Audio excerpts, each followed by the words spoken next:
नमस्कार प्यारे बच्चों। आइए आज हम हल करवाते हैं प्री बोर्ड परीक्षा का ये मॉडल पेपर। सेम ऐसा ही आपके एग्जाम में देखने को मिलेगा, तो आपको इसका पूरा का पूरा पैटर्न समझ लेना है। प्री बोर्ड परीक्षा अनिवार्य है और ये एक महत्वपूर्ण परीक्षा है। कारण ये है, जब से कोरोना आया है तब से प्री बोर्ड परीक्षा बहुत अनिवार्य हो गई है। क्योंकि पिछली बार जब बच्चे प्रमोट हुए थे 2021 की परीक्षा में, तो क्या हुआ था, आधार बना लिया गया था अर्धवार्षिक परीक्षा को, प्री बोर्ड परीक्षा को, फिर औसत अंकों के आधार पे क्या किया गया था, उनको प्रमोट किया गया था। इसलिए प्री बोर्ड परीक्षा उसी तरीके से दीजिए जिस प्रकार आप यूपी बोर्ड की बोर्ड परीक्षा देंगे। ठीक है, चलिए तो सबसे पहला प्रश्न, बाकी चीजें आप सब जानते हैं क्या होगा, 3 घंटे 15 मिनट वगैरह वगैरह सब जानते हैं। तो आप पहला प्रश्न देखिएगा, फोर्ट विलियम कॉलेज कहां पर स्थित है। तो फोर्ट विलियम कॉलेज आप जानते हैं आगरा में, मद्रास में, कोलकाता में, हैदराबाद में। तो फोर्ट विलियम कॉलेज कहां है, कलकत्ता में है। ठीक है, विधा की दृष्टि से, विद्या नहीं, विधा की दृष्टि से वोल्गा से गंगा क्या है। उपन्यास है, कहानी संग्रह है, यात्रा वृत्तांत है, आत्मकथा। अगर आपने हमारी 600 प्रश्नों की सीरीज पढ़ी है तो ये पता होगा आपको कि क्या है वोल्गा से गंगा। वोल्गा से गंगा है किसका, ये राहुल सांस्कृत्यायन की है। किसकी है, राहुल सांस्कृत्यायन की कृति है।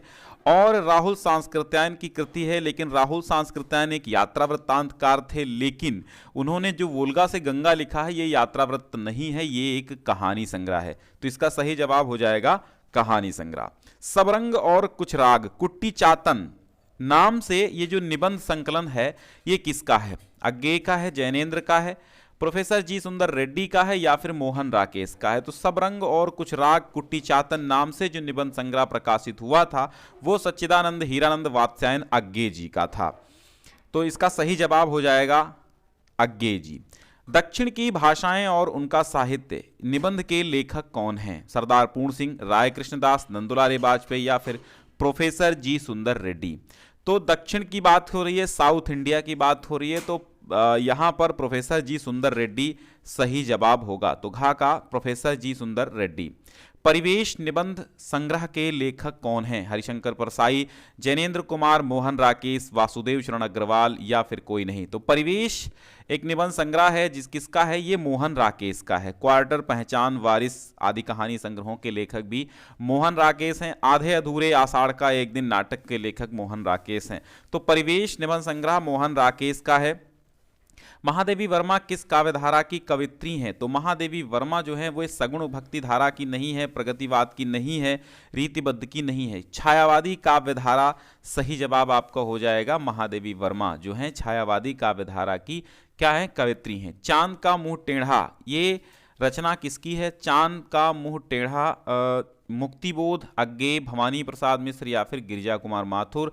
तो चांद का मुंह टेढ़ा गजानन माधव मुक्तिबोध का रचना है। ठीक है, नई कविता के प्रवर्तक या महत्वपूर्ण कवि कौन हैं, महादेवी वर्मा है, रामेश्वर शुक्ल अंचल है, रोचन प्रसाद पांडे, या डॉक्टर जगदीश गुप्त हैं। तो इसमें सही जवाब जो हो जाएगा, नई कविता के प्रवर्तक डॉक्टर जगदीश गुप्त हैं।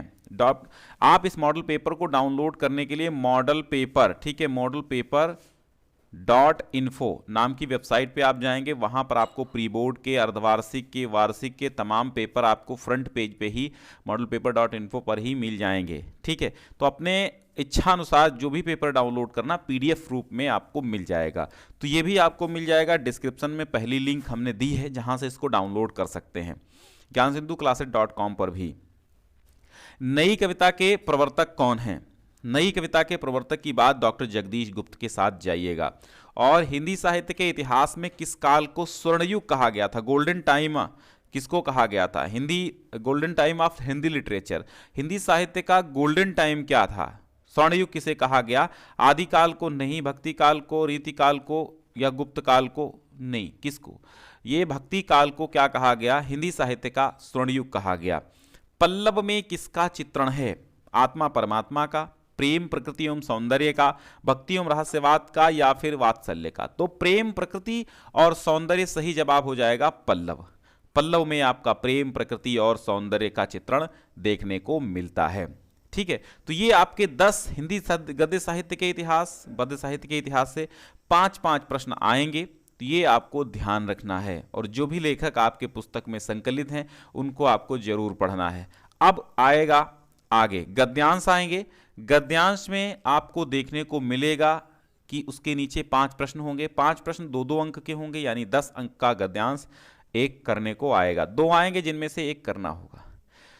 जंगल में जिस प्रकार अनेक लता वृक्ष और वनस्पति अपने अदम्य भाव से उठते हुए पारस्परिक सम्मिलन से अविरोधी स्थिति को प्राप्त करते हैं, उसी प्रकार राष्ट्रीय जन अपनी संस्कृतियों के द्वारा एक दूसरे के साथ मिलकर राष्ट्र में रहते हैं। जिस प्रकार जल के अनेक प्रवाह नदियों के रूप में मिलकर समुद्र में एक रूपता प्राप्त करते हैं, उसी प्रकार राष्ट्रीय जीवन की अनेक विधियां राष्ट्रीय संस्कृति में समन्वय प्राप्त करती हैं। समन्वय युक्त जीवन ही राष्ट्र का सुखदायी जीवन है। ठीक है, तो यहां पर आपको पता चल गया होगा कि किस चैप्टर से लिया गया। तो सबसे पहला प्रश्न तो यही बनता है, ये किस चैप्टर से है। तो ये आपका राष्ट्र का स्वरूप से है। कहां से है? राष्ट्र का स्वरूप से है। और लेखक इसके कौन है? इसके लेखक हैं वासुदेव शरण अग्रवाल जी। तो जंगल और राष्ट्रीय जन में क्या समानता है? समानता वही है जिस प्रकार जंगल में अनेक लताएं, वृक्ष और वनस्पति अपने अदम्य भाव से उठते हुए पारस्परिक सम्मेलन से अविरोधी स्थिति को प्राप्त करते हैं, उसी प्रकार राष्ट्रीय जन भी अपनी संस्कृतियों के द्वारा एक दूसरे के साथ मिलकर राष्ट्र में रहते हैं। यही क्या है? समानता है। दूसरा प्रश्न आपका है, विभिन्न संस्कृतियों के मिलन की तुलना किसके की गई है? विभिन्न संस्कृतियों के मिलन की तुलना जंगल में अनेक लताओं और वृक्षों वनस्पतियों से की गई है। उसका उल्टा अदम्य और अविरोधी का शब्दार्थ बताइए। तो अदम्य का क्या अर्थ है? अदम्य का अर्थ है अदमनीय, जिसको दबाया न जा सके, या अदम्य का अर्थ क्या है? प्रचंड या प्रबल। और अविरोधी का अर्थ क्या है? अविरोधी मतलब बिना किसी विरोध के, विरोध न करने वाला अविरोधी कहलाता है। रेखांकित अंश की व्याख्या कीजिए। तो ये जो है समन्वय युक्त, यहां से रेखांकित अंश है, समन्वय युक्त जीवन ही राष्ट्र का सुखदायी जीवन है। क्या है? समन्वय युक्त जीवन ही राष्ट्र का सुखदायी जीवन है। तो इसी को आपको क्या करना है? व्याख्या करनी है। तो आप कैसे करेंगे?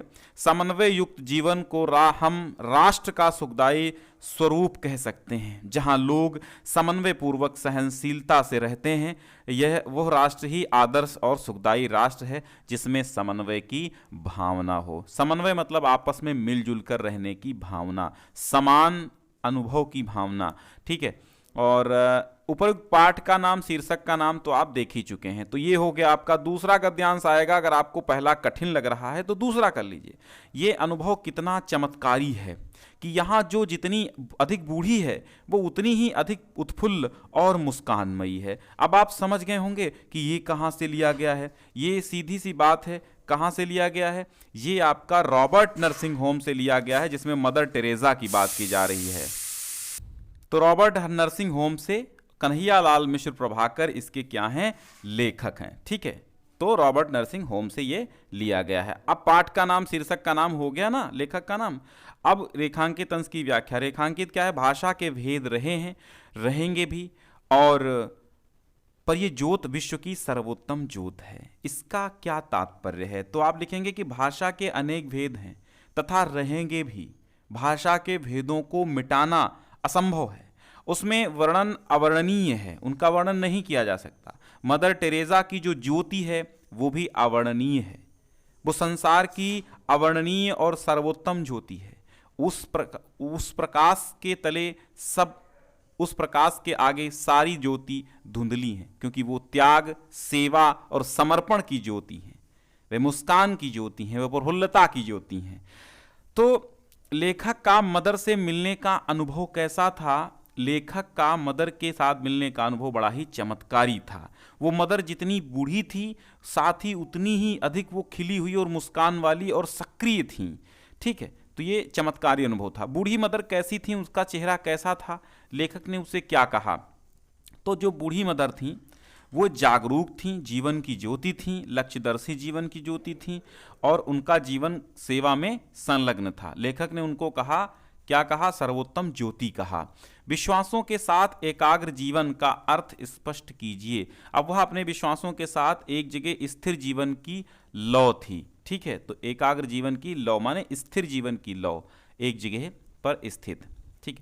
फिर पद्यांश है, व्यापक ब्रह्म सभय स्थल पूरन है हमहू पहचानती हैं, पै बिना नंदलाल बिहाल सदा हरिचंदन ज्ञान ही ठानती हैं, तुम ऊधो यह कहियो उनसो हम और कछु नहीं जानती हैं, पिए प्यारे तिहारे निहारे बिना अखियां दुखियां नहीं मानती हैं। कि ब्रह्म जो है वो संपूर्ण जल स्थल और संपूर्ण लोक में परिपूर्ण है, हम भी पहचानती हैं। ये कौन कह रहा है? ये गोपिकाएं उद्धव से कह रही हैं। पै माने परंतु, बिना नंदलाल, नंदलाल श्री कृष्ण के बिना बिहाल, बिहाल माने बेहाल हैं, सदैव हम बेहाल रहती हैं। हरिचंद जी कहते हैं, गोपिकाएं कहते हैं कि हम ज्ञान नहीं ठानती, अर्थात हम ज्ञान साधना की बातें नहीं करती हैं, हम ज्ञान योग नहीं करती हैं। तुम उधो यही कहियो उनसो, हे उद्धव तुम जाकर के सीधी सी बात है उनसे कह देना कि हम और कुछ भी नहीं जानती हैं, बस आपके प्रियतम श्री कृष्ण आपके निहारे बिना, अर्थात आपको देखे बिना हमारी दुखी आंखें नहीं मानती हैं। तो गोपियां व्यापक ब्रह्म को किस रूप में मानती हैं? व्यापक ब्रह्म को संपूर्ण स्थल जल में परिपूर्ण मानती हैं, व्यापक मानती हैं। ठीक है, गोपियां जो हैं ब्रह्म को सर्वव्यापी मानती हैं, सीधा सा ये अर्थ है। गोपियां सदैव किसके बिना बेहाल रहती हैं? तो नंदलाल श्री कृष्ण के बिना बेहाल रहती हैं। इसको शेयर कर दो भाई, एक बार अपने ग्रुप्स में डाल दो ना। गोपियां उद्धव से क्या कहती हैं? गोपियां उद्धव से कहती हैं कि हम और कुछ नहीं जानती, केवल इतना जानती हैं कि नंदलाल श्री कृष्ण को देखे बिना मेरी दुखी आंखें नहीं मानती हैं, अर्थात परेशान रहती हैं। इस पद्यांश में प्रयुक्त छंद का नाम लिखिए। इस पद्यांश में प्रयुक्त छंद है सवैया। ठीक है, कौन सा छंद है? सवैया छंद है। पद्यांश का संदर्भ लिखिए तो आप जानते ही हैं। तो भारतेंदु विरचित जो है क्या है? भारतेंदु विरचित क्या है भाई? प्रेम माधुरी। भारतेंदु विरचित प्रेम माधुरी से लिया गया, ये संदर्भ लिख दीजिएगा। किंतु नर प्रज्ञा सदा गतिशालिनी उद्दाम, ले नहीं सकती नहीं रुक एक पल विश्राम। यहां पर दिनकर जी कहते हैं कि जो नर प्रज्ञा है, अर्थात जो मनुष्य की बुद्धि है, वो सदा गतिशालिनी है, सदैव गति लिए रहती है, हमेशा सक्रिय रहती, चला करती है। उद्दाम माने ऊंची, प्रबल, ऊंची तरंगों के साथ चलती है। वो एक पल रुक करके विश्राम नहीं ले सकती। क्या? मनुष्य की बुद्धि। ये परीक्षित भूमि है। ये जो भूमि है ये मनुष्य के लिए परीक्षित है, यानी इसकी परीक्षा कर ली गई है। ये ऐसी पोथी है जो पढ़ ली गई है, ये बड़ी प्राचीन पोथी है। सोचने को अब ये कोई नवीन बात मनुष्य को नहीं दे सकती, क्योंकि इसमें सब कुछ मनुष्य इसके बारे में जान चुका है।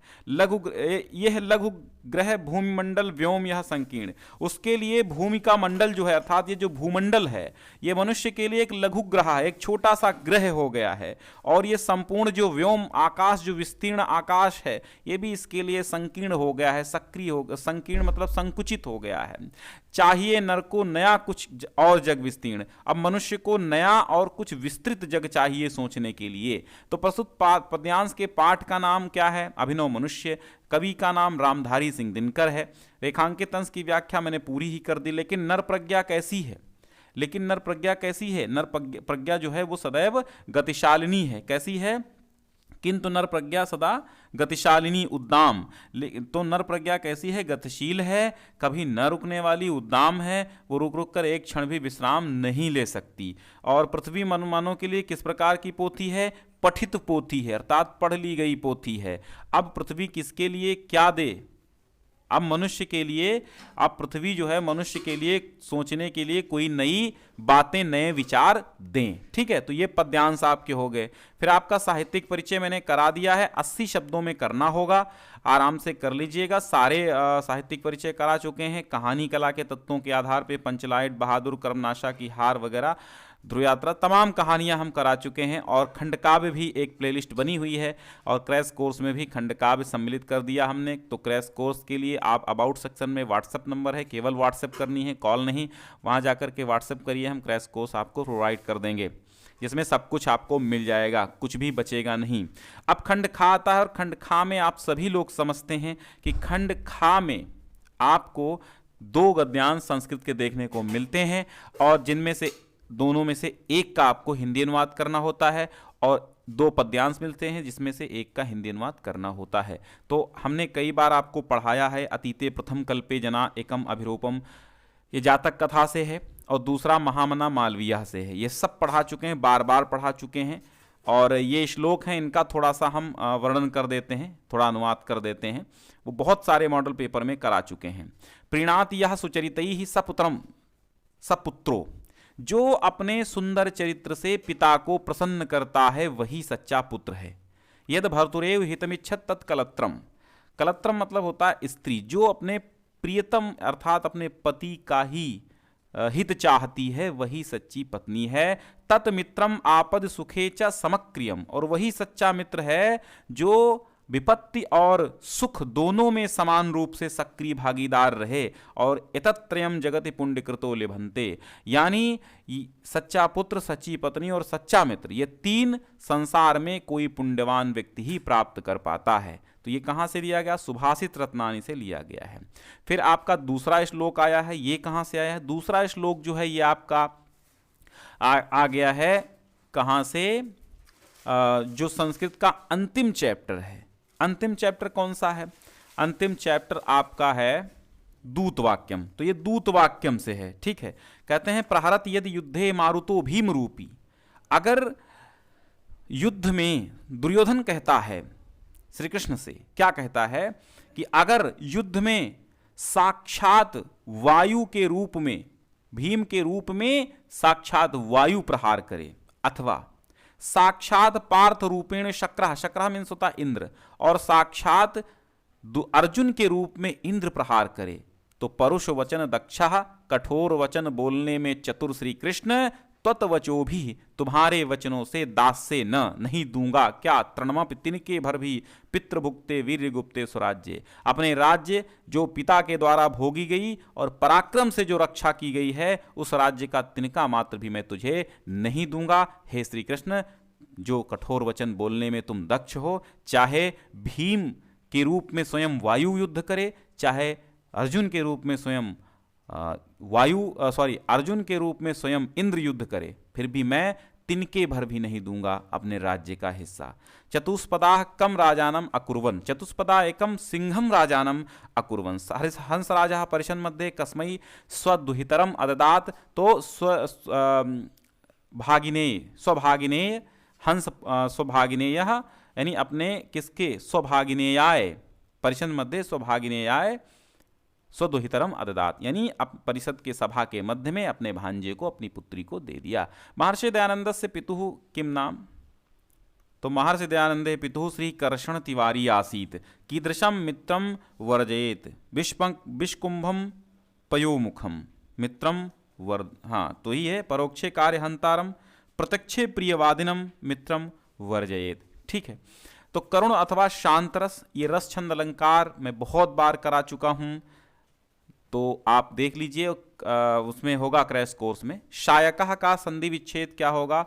तो शय धन अकः, यहाँ पे ऑप्शन ही नहीं है, शय धन अकः, ठीक है, शायकः होता है, तो लगा लीजिए। एचो अयवायावः संधि किसमें है? एचो अयवायावः संधि किसमें है? नौइक नाविक में है, ठीक है, अयादि संधि नाविक में है।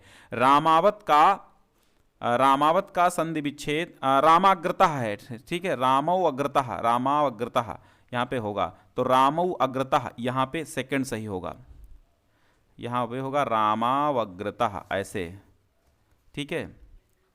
गौः चरति का संधि क्या होगा? गौश्चरति होगा, गौश्चरति, ये थर्ड वाला। आजन्म में समास कौन सा है? अव्ययी भाव समास आजन्म है, जन्म से पर्यंतः। समुद्रम, समुद्र से पर्यंतम, इसमें भी अव्ययी भाव समास है, ठीक है।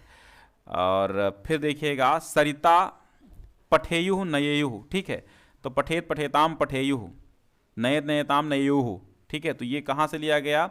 ये आपका विधिलिंग लकार प्रथम पुरुष, मतलब विधिलिंग लकार प्रथम पुरुष एक वचन का रूप, बहुवचन का रूप होगा, ठीक है। सरिता रूप है सरित का। और अच्छा यहाँ पे पास्यामः पूछ रहा है, पास्यामः किस लकार धातु और वचन पुरुष का रूप है? तो पास्यामः क्या हो जाएगा? पा धातु, यहाँ पे पा धातु लृट लकार, पा धातु लृट लकार, और पा धातु लृट लकार उत्तम पुरुष बहुवचन का रूप हो जाएगा, ठीक। अब यहाँ पर पूछ रहा है सरिता, तो सरिता आपके सिलेबस में नहीं है, नामना यहाँ पर कर लीजिएगा, ठीक है। नाम नाम नामना नामने, तो ये तृतीया का एक वचन हो जाएगा। आत्मसु जो है ये सप्तमी का बहुवचन हो जाएगा। प्रभुत्व शब्द में कौन सा प्रत्यय है? त्वा प्रत्यय है।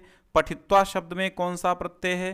कत्वा प्रत्यय है। पठित्वा में कत्वा प्रत्यय है, यहाँ पर कत्वा प्रत्यय लगा लीजिए, ठीक है। फिर रेखांकित पद में आपको विभक्ति छांटना होगा। विद्या धर्मम प्रति याति, प्रति है ना, तो धर्मम में द्वितीया विभक्ति, अभिता परिता समया निक्षा हा प्रति योगे अपि द्वितीया, ठीक है।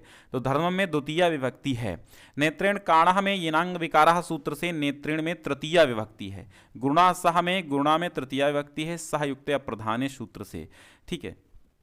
वे दोनों विद्यालय जाते हैं, इसका क्या लिखेंगे? सह तौ, तो तौ हो जाएगा सह तौ ते, तो तौ विद्यालयम, वे दोनों विद्यालय जाते हैं, तो तौ विद्यालयम क्या हो जाएगा? गच्छति गच्छतः, ठीक है। तौ विद्यालयम गच्छतः हो जाएगा, ठीक है। दो वाक्यों का बनाना होता है। गांव के चारों ओर नदी है, ग्रामम परितः नदी अस्ति, ठीक है। ग्रामम परितः नदी अस्ति। और वे दोनों पुस्तक पढ़ते हैं, तौ पुस्तकम पठतः, पठति पठतः, ठीक है। जन्म लेने वाले की मृत्यु निश्चित है, जातस्य ध्रुवो मृत्युम, ठीक है। चलो, तो ये पेपर आप डाउनलोड कर लीजिए, डिस्क्रिप्शन में पहली लिंक हमने दे दी है। modelpaper.info पर चले जाइए, ज्ञानसिंधुclasses.com पर चले जाइए, सब जगह आपको मॉडल पेपर्स मिल जाएंगे। लेकिन modelpaper.info पर केवल मॉडल पेपर के लिए समर्पित वेबसाइट है, उस पर कुछ और नहीं मिलता है, इसलिए आप modelpaper.info पर चले जाइए, डिस्क्रिप्शन में पहली लिंक है, वहाँ से भी जाकर के ये पेपर आप डाउनलोड कर सकते हैं। बहुत बहुत धन्यवाद, एक बार शेयर कर दीजिएगा। मिलते हैं नेक्स्ट चीज़ के साथ। गद्य पद्य साहित्य के इतिहास के जो 600 की सीरीज आई है वो भी पढ़ लीजिएगा आप।